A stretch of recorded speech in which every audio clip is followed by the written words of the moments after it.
Mental Maps is brought to you by Aruka Well. Aruka Well is a virtual holistic mental health service providing psychiatric evaluations, holistic interventions, and when needed, medication management. For more information, check out Aruka Well at www.arukawell.co. That's www.arukawell.co.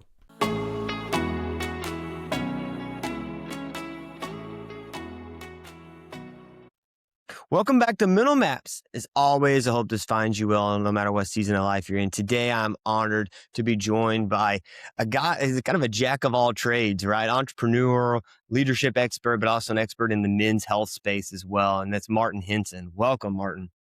Thank you. Thank you for also looking me up and knowing that I do a couple of things. So sometimes it could be hard to figure out how to introduce the work that I'm doing. But yeah, talking about men and Black men's mental health is one of my centering points.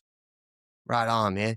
Yeah, and I think that's kind of what's an interesting thing about you, and is that you're doing a lot of work in a space where we don't talk a lot about it, and when we do, it's kind of interesting how we, intertwine it in our world. But the concept of mental health in men is so interesting. We were talking just real quickly before the show of, by and large, and just about everything in society, men aren't a minority, but in mental health, Right. many times they are.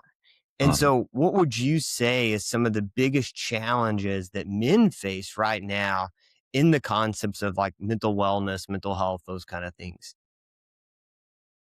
Yeah, we have a few challenges that ring pretty big to me. Part of it is that the ongoing debate around the nature of affordable care is going to make mental health access different for people who don't have the sort of insurance plans that provide ready and available therapists and hospital visits.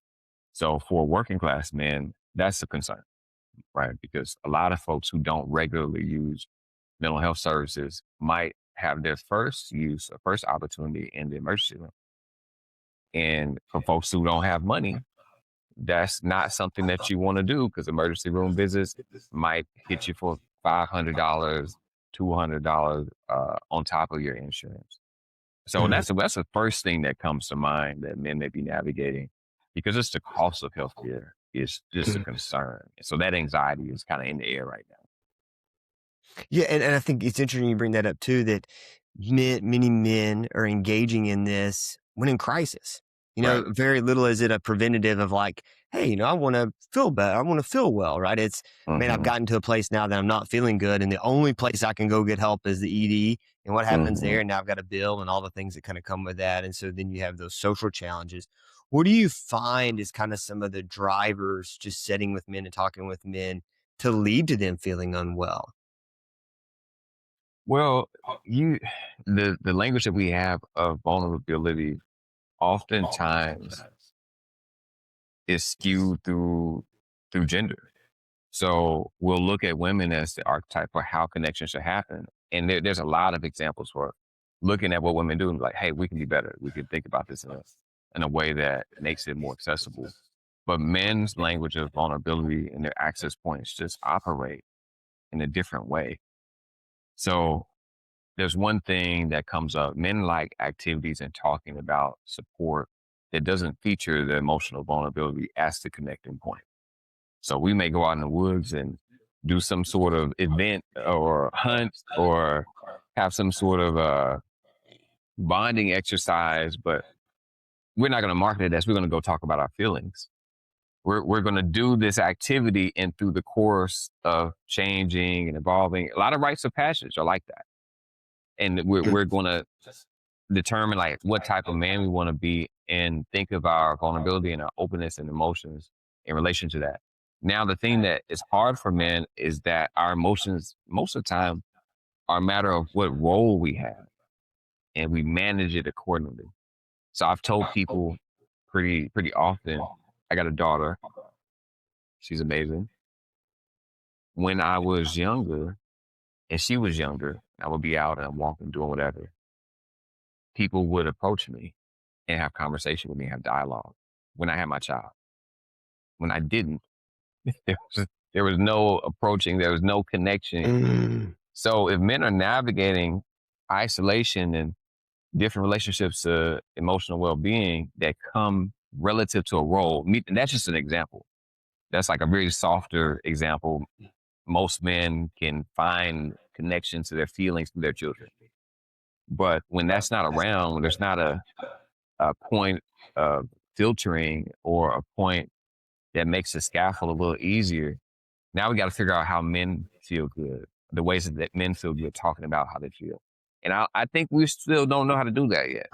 Mm, So it's almost as if for men, we find ourselves needing some buffer, Yeah. to kind of open the door for these discussions. And if not, they're happening, as you were saying earlier, from this kind of ancestral perspective of you're out in the woods or you're doing things. And I think some of the greatest conversations I've had with other men were like doing stuff. Right. Right. Like, Right. you're running. I have a buddy that we do some training on the beach together. And I've had some great conversations doing squats in the sand, and Right. those kind of things. And so it's interesting how our bodies want to be moving. We want to be Hmm. attempting to achieve a goal, but those conversations do look very different. And I think that's something that you bring up is that we're in a place where, at least for a good chunk of time, Hmm. healing has looked like I need to be talking about how I feel.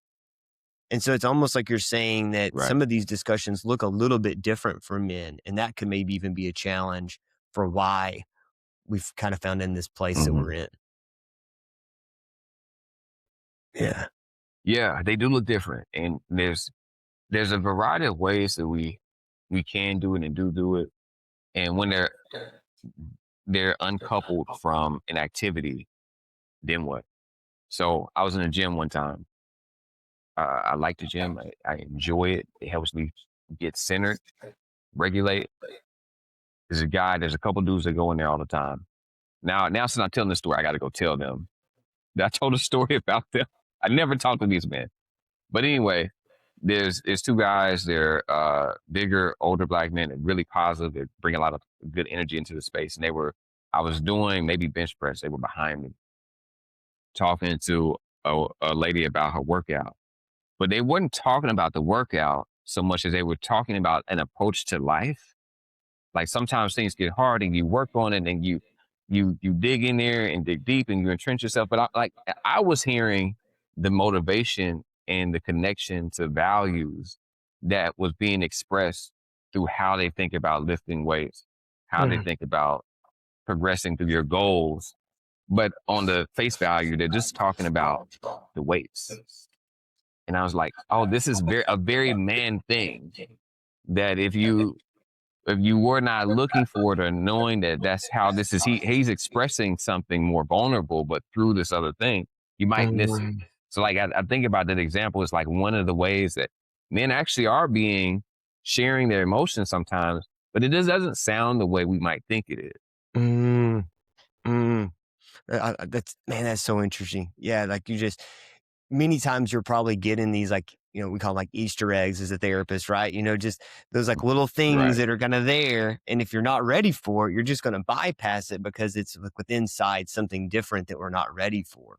Yeah, I think that's Hmm. really interesting. I know for you, a lot of the work you do with men is also just kind of understanding some of the challenges that men face, from a Hmm. stress perspective, an archetype perspective, and those kind of things. What are some of the drivers that you're seeing kind of leading to this uptick in sadness and anxiety and these diagnoses, if you will, for men Hmm. in our world today? There's a few things. A lot of them are social and they're cultural trends that we're seeing. We're seeing the ending of this intermediate spaces that are now being filled by social media. Mm, So where we might normally gather and do a thing, maybe football, maybe go to the bar, maybe some sort of social club or social event, folks are getting their connection digitally. Men are seeing an evaluation of gender and roles shift in ways that feel easy for men and in ways that might not include some of the struggles that men hide. So this sort of gender role strain that comes through being a man and the cost of of holding or being stoic, where you're acting on behalf of your community and you're acting on behalf of your family. You're acting on behalf of your job. You're this container reservoir for all the hard things. Now is seen as not being valued. I think Mhm. men are, and then you have the not resultant, but I think a combination of things. The manosphere comes up, and men are like, well, since you're not going to honor the things that we're going through, we're going to deal with this by being stronger, by being more powerful, and it kind of leaning into like negative ideas of women or this idea of dominating Mhm. when they're feeling unheard and when they're not having a space because uh, the strain of being a guy, we tend not to engage in a lot of help seeking behavior because we're expected to show mastery, that we're good at a thing, to lead. And Mhm. when we are unable to do those things and we have to ask for help or seek out help, uh, men are more likely to internalize it. So I'm really conscious of my own navigating a vulnerability and the mental strain that I have because I know what it's like to see men in my community die from strokes and heart attacks from stress. Like Mhm. I don't want that to be my dynamic because I'm holding in too much. So those Mhm. are a few things. I touched on a couple angles, Mhm. but hopefully that makes sense. Yeah, yeah, and we can kinda unpack that a little bit. So, I think that, the first thing you brought up was the concept of those intermediate spaces, and I think that is something you're seeing Hmm. across all domains, right? Men, women, Right. old, young, the removal of these community kind of concepts. But specifically for men, right, as you're talking about earlier, how many men are, if they're going to talk about things, they're going to do it while they're moving and being active. Now you're behind a screen Hmm. most of the time with this Right. passive kind of experience. So it makes it even Hmm. easier to just kind of fade into the black, if you will, just kind of go away and just kind of lose track of it. Maybe where Hmm. certain archetypes, especially like certain female archetypes, so they'll find themselves kind of engulfed in the social media just because of social constructs and other things. I think it's easier for men just to be kind of like Hmm. disengaged with life because of that. And Right. so, yeah, I think that Right. that's definitely a huge driver. What are some of the things that people are trying to do inside those like intermediate spaces to fix that? What have you seen? I'm seeing people create intentional spaces or try to where folks can come together and engage. That's what I do through BMEN, my organization that I'm the executive director and founder of. BMEN Foundation works to create support spaces for Black men. Mm, Do it every second Sunday because we can do a lot of things to support our mental health that aren't therapy but are therapeutic. And there's not enough counselors, social workers, psychiatrists to deal with the mental health needs and the levels of marginalization of Black men.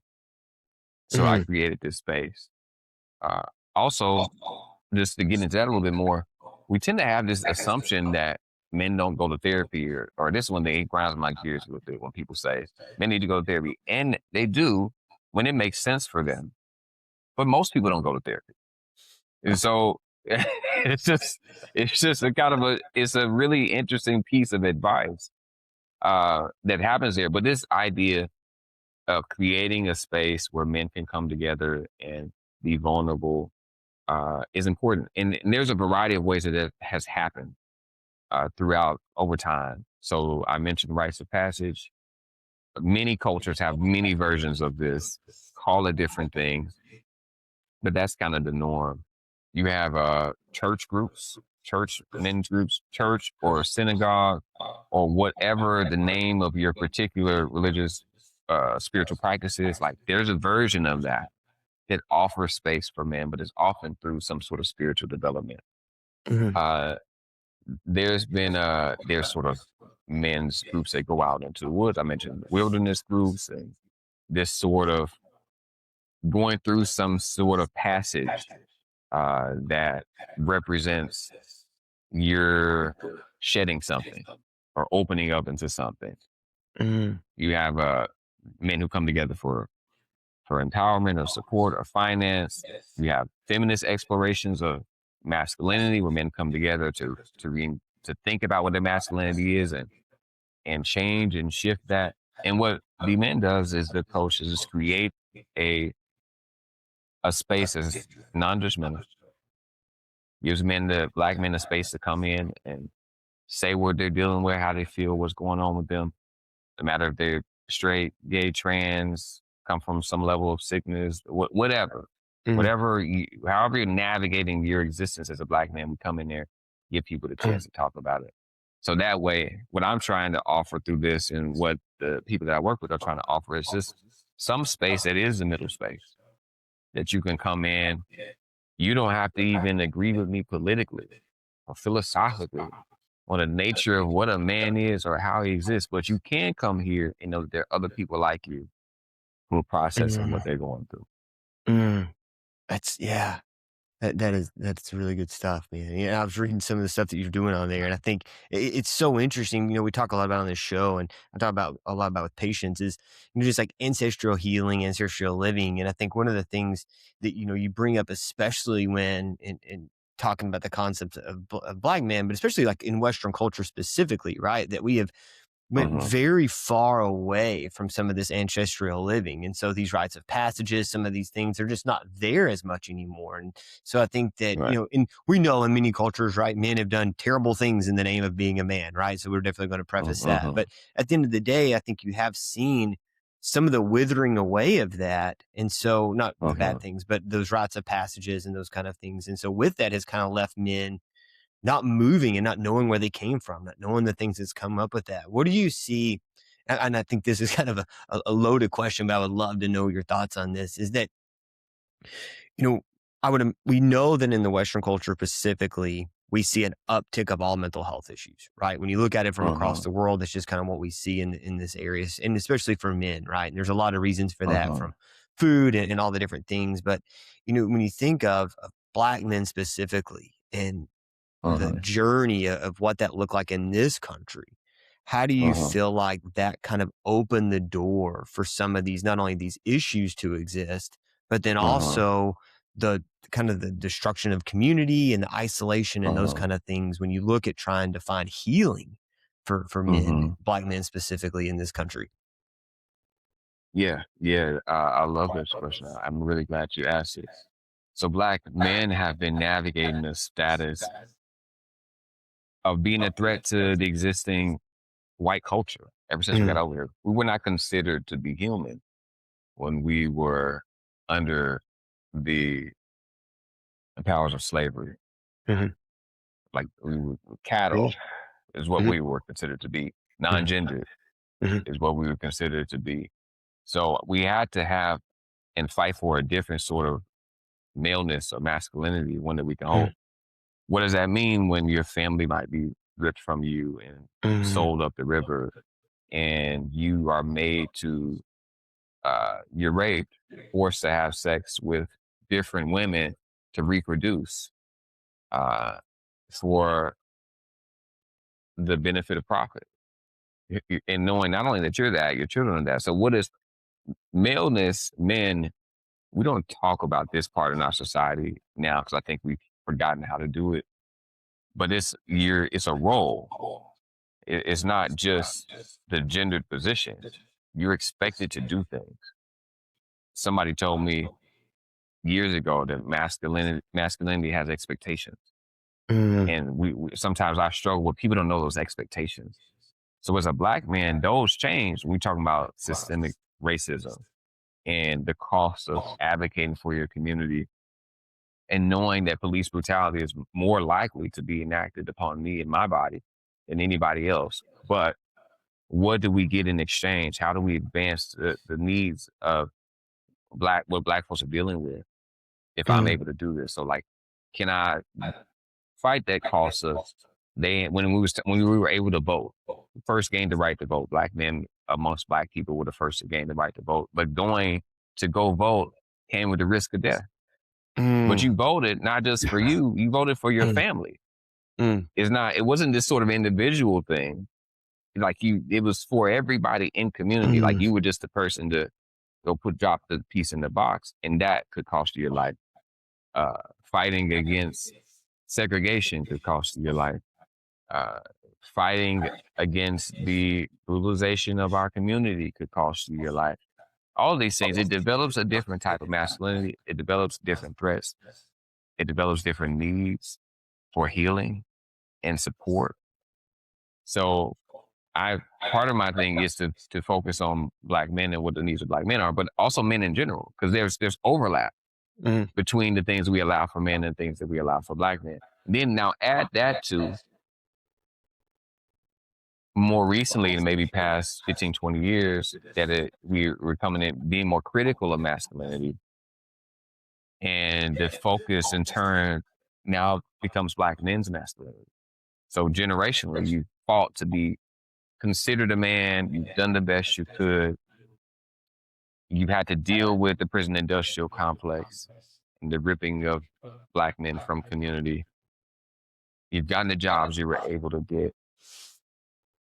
You get ready to vote. When it's time to vote, they say that there's always a threat of you voting to the far right, even though Black men are the most progressive voting bloc amongst men, period.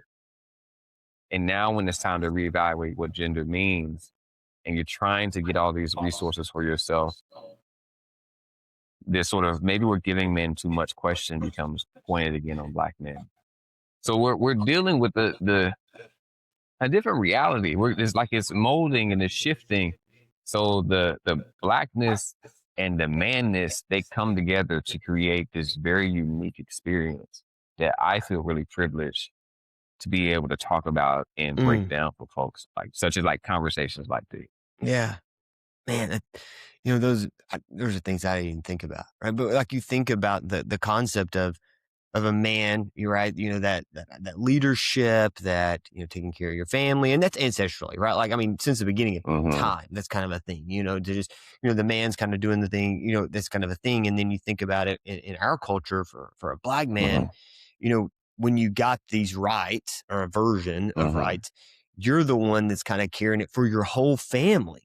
Yet any Mm-hmm. form of what would be considered, go-getter, motivator, seeker Mm-hmm. could also be seen as aggressive. And so now Mm-hmm. you're carrying your family, trying to gain the things that you believe that, should be available to everyone, yet could easily be twisted in a way Mm-hmm. that, could be aggressive and all those things that ultimately keeps you down, which then kind of moves into this world of how do you, as you said, how do you navigate the motivator, the leader of the family, and all the things that go with that, at the same time recognizing any form of that movement could be seen as aggressive or different.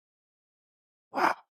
Yeah, yeah, and men too, Black men. In addition to all men, we also have to think about what experiences women are having relative to us, and be a part of that conversation.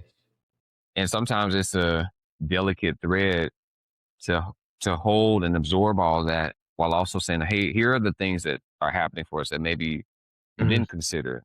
mm, Because we want to be good for the women in our community, whether you're romantically involved with them or their family members or not. We have to be that. Uh, but if I talk about maleness, going back to sort of the general experience of maleness and what we may think about and carry, men, the biggest victims of violence are men, biggest perpetrators of violence are men. That comes with a lot. It could mean a lot. So if you're in the house with your child, your mother, your partner, wife, etc., and somebody kicks in the door, who's going to go deal with that? mm, Men think about that. Men think about it all the time. You know, what happens if somebody is a physical threat to me and everything I love? What happens?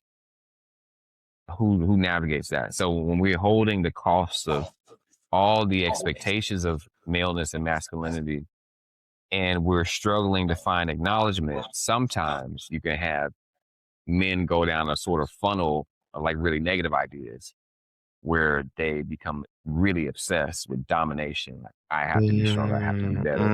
And then they mm, lean into hierarchies of value, mm, this is the alpha male and this is it, so on and so forth. That's what happens when we don't make space for what men are experiencing, mm, when we don't deal with what their needs are. So I believe in the old adage through the Bible, not to make a biblical reference. So he asked, "Am I my brother's keeper?"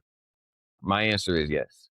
Like I Mm, gotta be that. A brother being specifically black men, but also men in general. And if we want to expand like my community, whoever's there, whoever's in it. So I take that really seriously. And whatever gifts that I have, I'm trying to use them to advance. How do we make this space better? mm.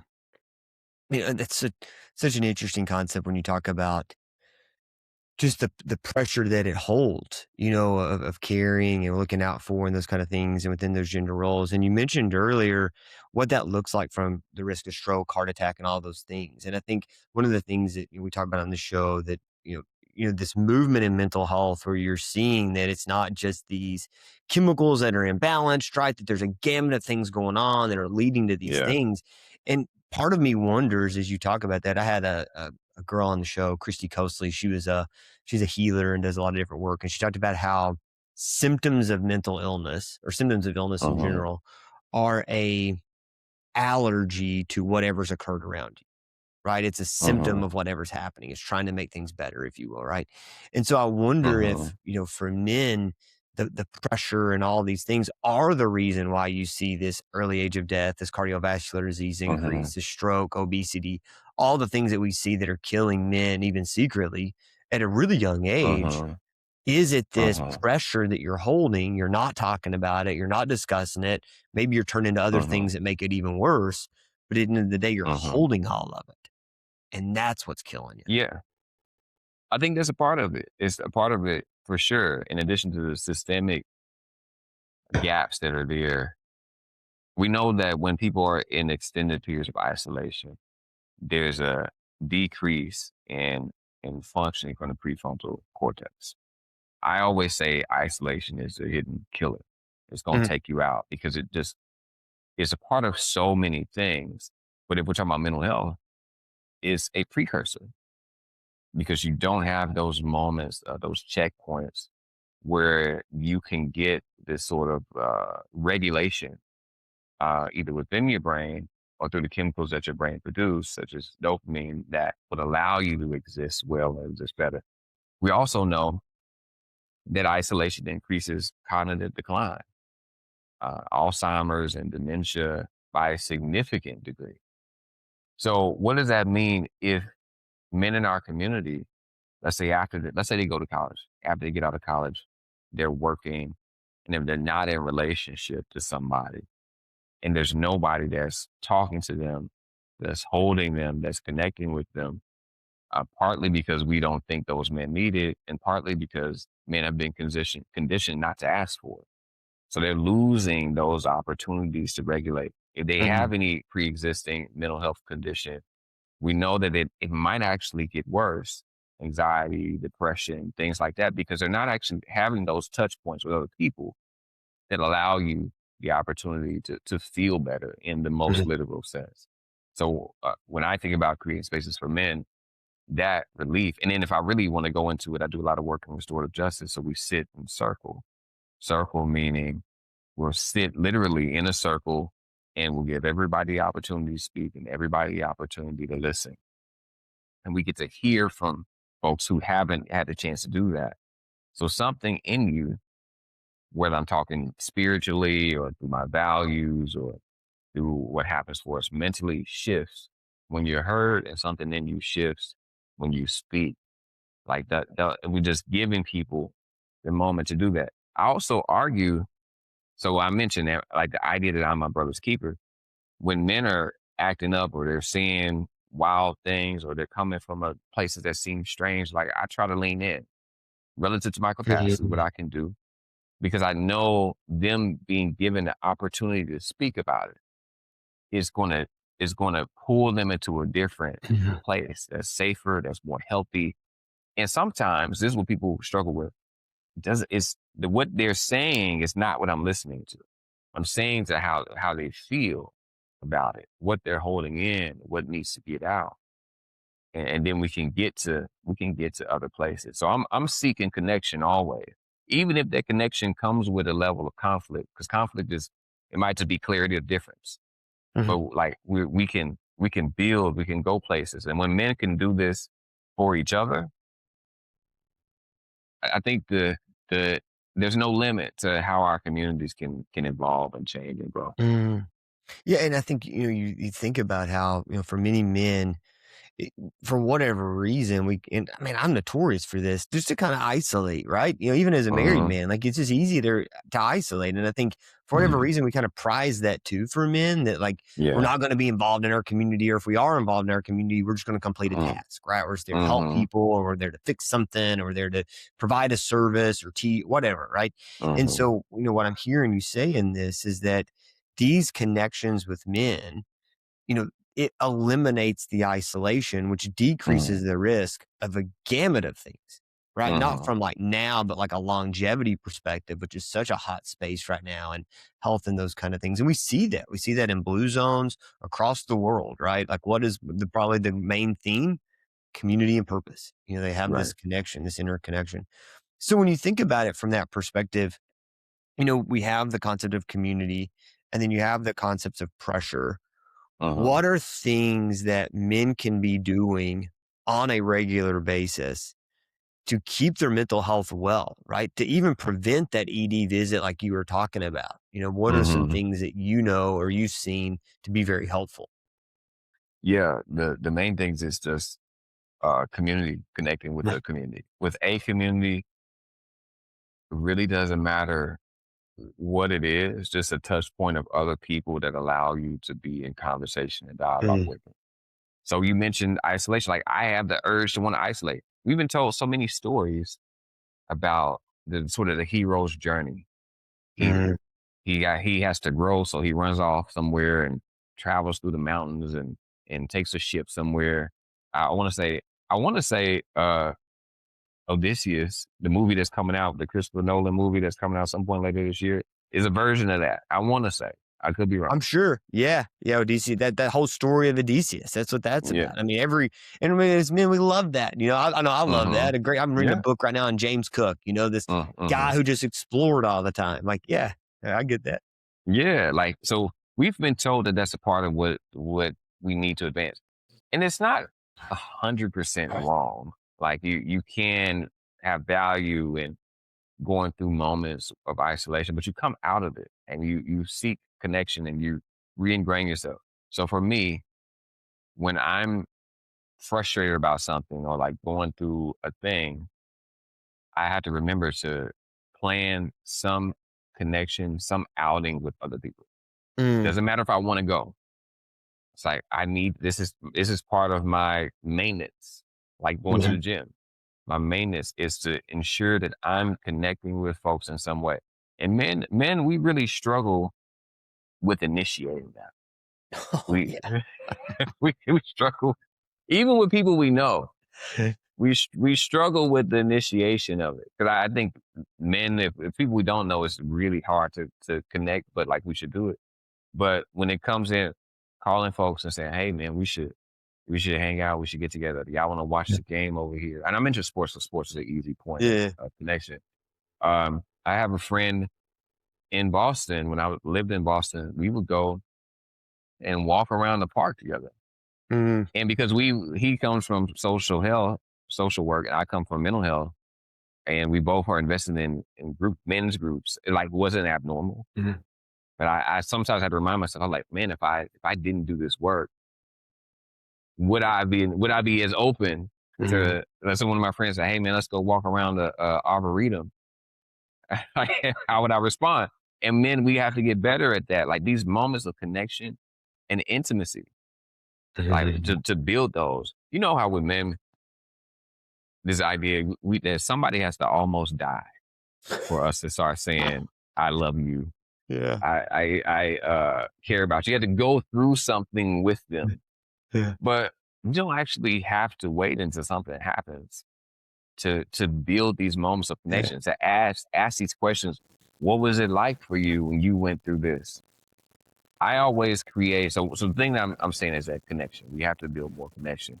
The other thing is vulnerability. So I try through my work in restorative justice, we lead with vulnerability. And I try to do that in my everyday life. is lead with vulnerability. I want to build connection.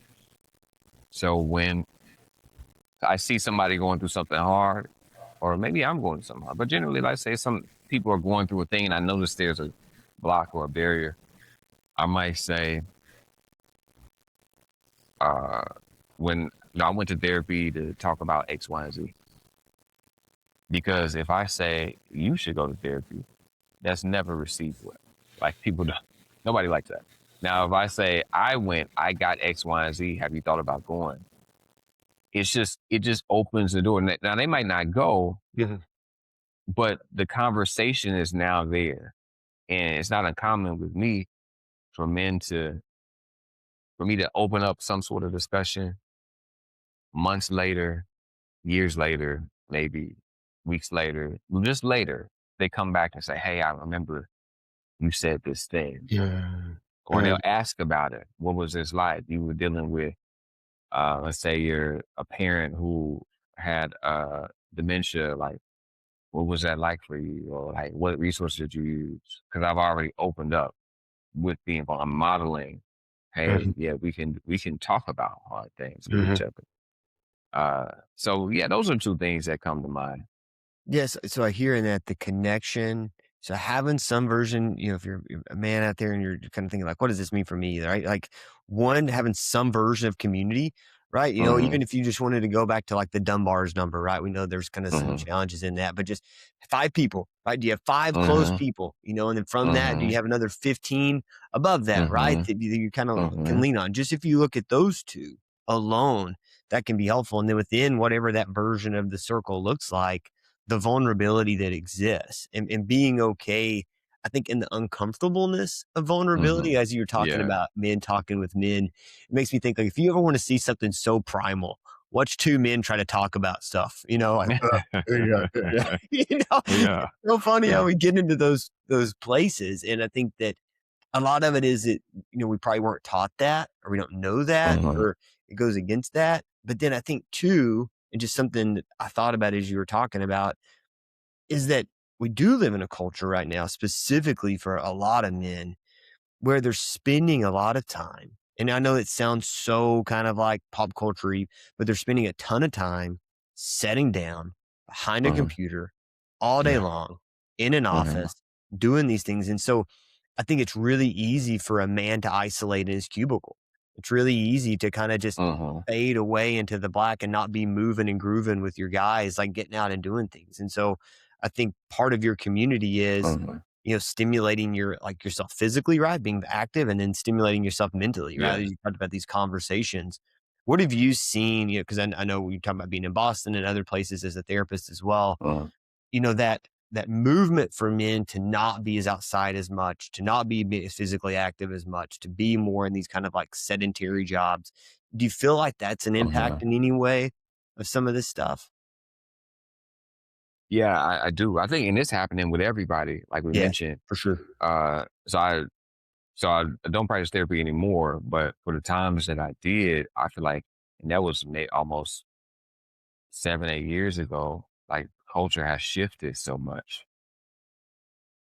and when you get online is a little worrisome to me, or very worrisome to me, because the feedback loops of conversation that would exist and the natural interaction, such as you and I talking, going back and forth, they don't exist online. So it is a sort of well of confirmation bias.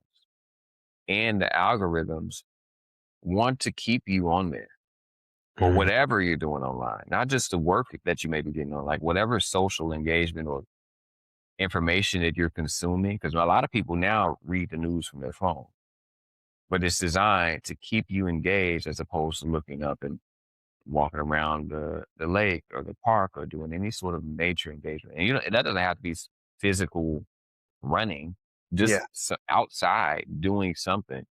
So I think we're losing our ability to navigate soft skills. We're seeing it more with the kids because we talk about the kids. They Mhm. just look at you and wait for you to talk because they haven't learned the sort of the Mm. pleasantries of small talk because they haven't had to. But I think we're also losing that as men, the soft skills of connecting and navigating Where y'all going? What would y'all like to do? Uh, how can we, just some sort of pulling people together to do something. Mhm. That skill is not as advanced as it once was. So now people are looking for other people who are saying the things that they think, and they're consuming things with this sort of vicarious social engagement that I'm a bit worried about. Yeah.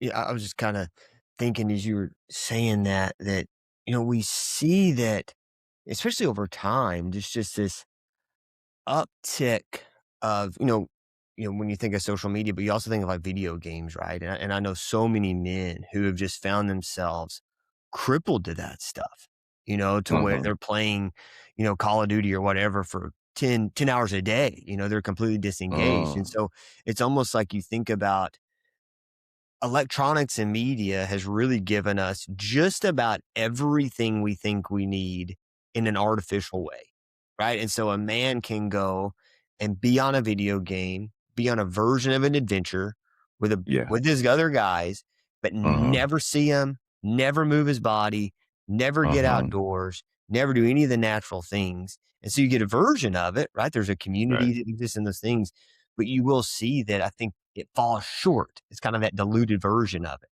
I Yeah. know that research kind of says now that the video game play of men and women are about equal, but I know for a Uh-huh. long time there was a big outweighing of men to women, boys to girls in the video game land, and so Uh-huh.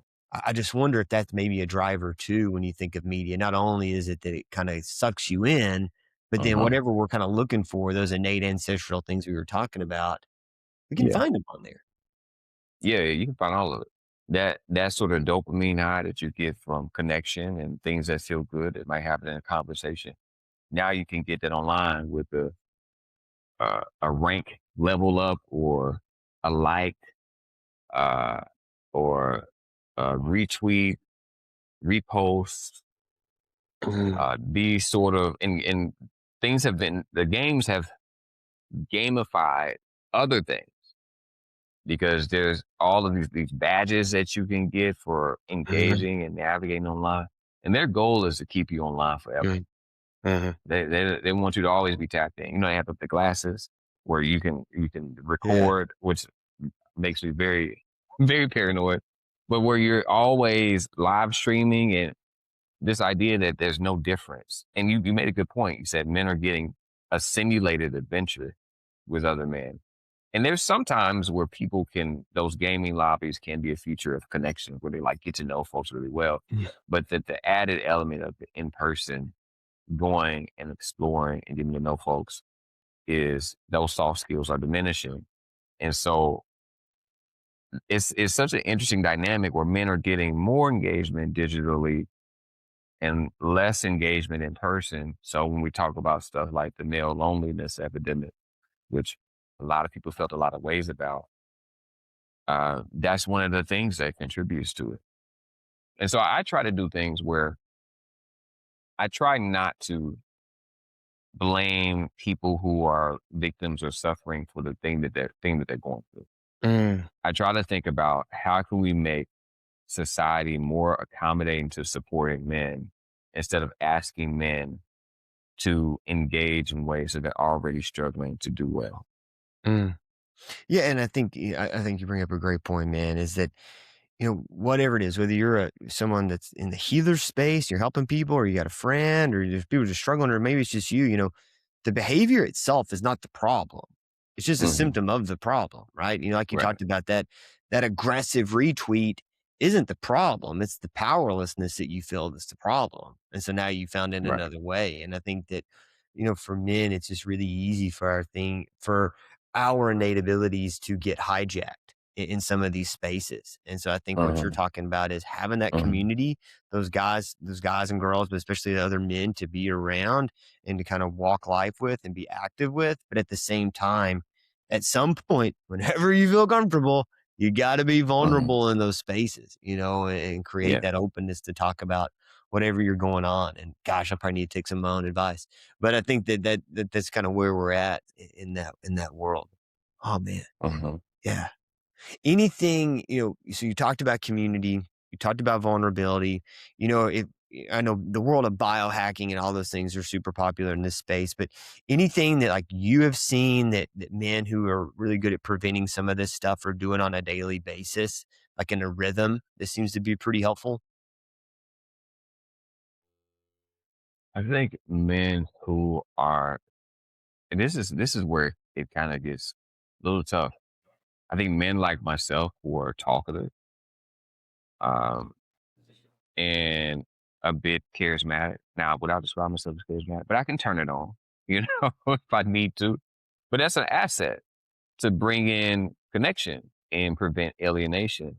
So I see that men who are able to do that or might be in paths or such as I mentioned, my friend in the helping profession. So those skills transfer onto the people around him because he's able to source community really well. But men who don't come from that field, who don't have the same skill sets that prioritize verbal communication, because in America, in the Western sort of Eurocentric approach, we're really heavy on speaking and connecting in that way. So if that's something that doesn't feel as normative for you, it doesn't feel as good. I think sometimes we forget about those men. We pay a lot of attention to externalizing behaviors, meaning people acting out, tearing something up, yelling, whatever, but not the internalizing stuff. So when you haven't heard from someone and they just got really quiet, that may signal that there's something to be concerned about. Maybe Mhm. there's a check in needed. Uh, for me, I'm the person. I'm off on a tangent, but I used to think I was supposed to be the warrior, the fighter, as many men have gotten that idea, because coming through all of the history of Black injustice and trauma, and all of the legacies that I've saw, and the ways that we've strove forward, and the Black Panthers and all of that, I thought I was supposed to be a fighter, and maybe some days I am, but now I feel like I'm supposed to be the inviter, like not the healer, not quite, but I'm more of this. I'm the example of what it means to be softer, and then to exist in a way to invite those guys who may not have those internal characteristics that make it easier to find connection to a place where they can be seen. And Mm. that doesn't mean we're always talking. You don't have to talk. You can just come and sit in space, listen to me talk. You know, like, and then once you know people well, you can sometimes Black people, we have this thing that we do where we'll speak into somebody, where it's normally some elder. You know what? There's an example of it on recently. Jacksonville Jaguars lost in the playoffs. Mhm. There was the guy that was on the podium. He was the coach. There's a recorder in the background. You actually can't see her talking, but she's talking to him. She said, "You did a good job. Keep your head up. Next season is going to be great." She talks for about a minute or 2 minutes. He doesn't even say anything. But you can see him like becoming like a little emotional. You can see it in his eyes. And that sort of thing, I feel like is a part of my role is to be like, yes, I would like us to be vulnerable and connect. But sometimes I can say that I know you're probably feeling and give you the permission to get into it later. And that's just not just for Black men, that's for men everywhere. Because I know that I know I'm opening something here. I know it's hard. I'll walk through that door a little bit because I've really worked hard to be able to get through that door. But I want to be the person that can open it up for folks who may not have a natural access point. Mm. Yeah, and man, I love that, and I think that that's such a great concept to think about is, man, I think one of the things we see so much of is these, like, warrior kinda things, right? And ultimately, I mean, we all have that in us, so do women, right? Everybody kinda has that, like, Mm-hmm. warrior mentality, but if we were all warriors, none of us would have survived, right? So there's gotta be other Mm-hmm. concepts in our culture and in our dynamic, and I think what you're seeing is that, what I heard in that more than anything was, as a man, as whoever you are, know the Mm-hmm. innate qualities about you. And if you know Mm, that, then you know how to integrate within these communities to be yourself. And so within that, you bring mhm, something to your tribe, to your inner circle, to whatever that looks like, that not only is healing to you, but helping for other people. And so if we're mhm. a very introverted person and we kind of keep things to ourselves and we jump into a group and try to be an extrovert, that's going to be very overwhelming and anxiety provoking, and it's not going to get you where you want to be. And so what I heard in that was you've kind of figured out these are the qualities that make me who I am. How can I bring these into my community? And so, how Right. did you find that quality about yourself? I mean, was it through meditation? Was it through prayer? How did you figure that out about you? That's a big question. A lot of it is my mom just telling me what I was, who I am. Yeah, now that I have a child, you see it before they see it, and you're giving them permission, and you're giving them the ramp to become that. So being told that I was a leader, and the things that I do well and that they matter, that I do them well. My mom, my dad, my stepdad, they all poured into me. And growing up in the church, have been invested in Black history. I say this all the time. Um, my stepdad passed earlier last year, and he used to have me writing book reports on Black history, and I hated it. Hated it. I can't even remember why. Like, I don't know if I got in trouble or something, but it just like soaked into me this sort of responsibility of how to be and what to do. And then when I was a kid, I was sensitive. I was a crier when I was a kid. I not like all the time, but but like I was a feeler. And as I got older, I started to realize what people did with that. And my sort of sensitivities, it didn't become anger. But I knew it could have Mm, if I'd had a different path. But I think angry people are sensitive people. mm, And so when I see that, I'm like, okay. Because I if there's some sort of injury I'm trying to repair, and I'm trying to mm, make sure nobody else gets that. I think I've always been a person that didn't want anybody else to get what I got if it didn't feel mm, good. And from a very young age, I'm asking folks, well, why would you do that? Well, they did it to me. I'm like, well, I don't want nobody to have mm, that done to them. So it made me sort of a protector. So to some degree, this is me like protecting them. mhm, To some degree, my advocacy is me protecting Black community. It's like, that's what I've done with this sort of sensitivity. That's what I've done with the way I've been molded and poured into. It's become a responsibility. I mhm, have to do this to feel good because that's just what I am. mhm. So I don't know. It wasn't like a day where this thing happened and I must move like this from this day forward. It's the only thing that I've known, and I've just evolved and adapted as time is going on.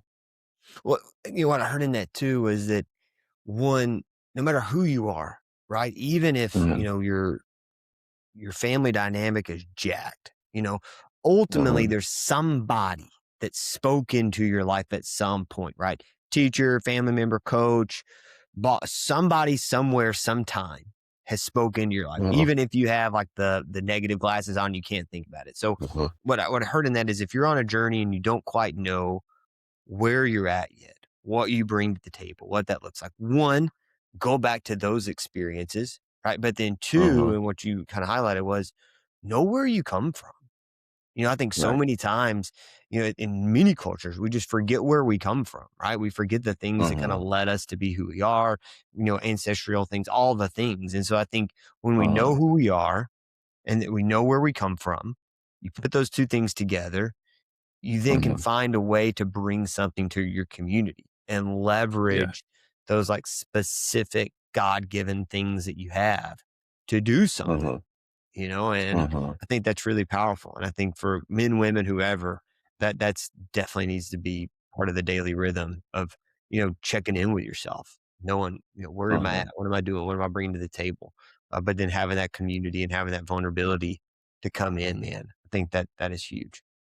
This is great Uh-huh. stuff, man. I think that you're doing some really cool stuff, Martin, and just being a voice for some of this because a lot of times I think in the men's space, it's either everybody needs to be emotional, and you're not saying that, right? And then it's like everybody needs to go do hard things, and you're not saying that. You're just saying be yourself and be in a community. Find a Uh-huh. community, a space of people that you can lift up and that can lift you up. And if you do that, Uh-huh. man, maybe just maybe we can see this all these things, these high increases for men across the board from health issues, just work its way down, and Uh-huh. including mental health. Exactly. That's awesome, man. So, for the work you're doing, Martin, how can people follow in, check in on the stuff that you're doing? Yeah. You can find us at bmenfoundation.org. That's our website, or at bmen on all the platforms. For me, if you follow me, you can find me at Martin H Speaks .com, and I post a lot of the things that I'm doing there. So yeah, I'm just trying to do my part. That's all I'm on. That's awesome, man. I love it. Are there any websites or things that you know of that men can search out to maybe find groups or people that are kind of meeting up and doing stuff? I know we think about those, the gym and in church or a coffee Uh-huh. shop or some of those things. Are there any like websites or groups, ways that you recommend guys kind of find those? Yeah, there's normally in many states they have some sort of men's organization that provides services. But men's support can just happen through a variety of ways. If you think about it through the mental illness lens, you have the National Association for Mental Illness. They have groups in a variety of areas. If you're a black man, you have the Men Foundation, we have a digital space. You could always join that. And there's a variety of spaces that are tailored to what people may believe and what they may feel uplifted by. So I try to remind people that the resources are out there. Like they're there. They may not happen in all the ways that we think they should happen, which is true, but there are points where you can connect. And I'm glad because we have the digital landscape now, even more so. So I just encourage people to, they'll say, quote, no man is an island.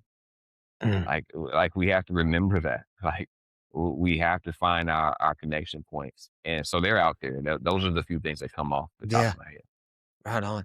And we'll post some of these links in the show notes. And if you're interested or you just don't know where to go, you can reach out to myself. You can reach out to Martin. I'm sure he can help you too and just kind of find these spaces for you to get engaged in. But man, Martin, thank you so much. Thank you for being here and the wisdom you shared, man. It was a great conversation. Yeah. Thanks for having me. Awesome, man. Have a great day. You too.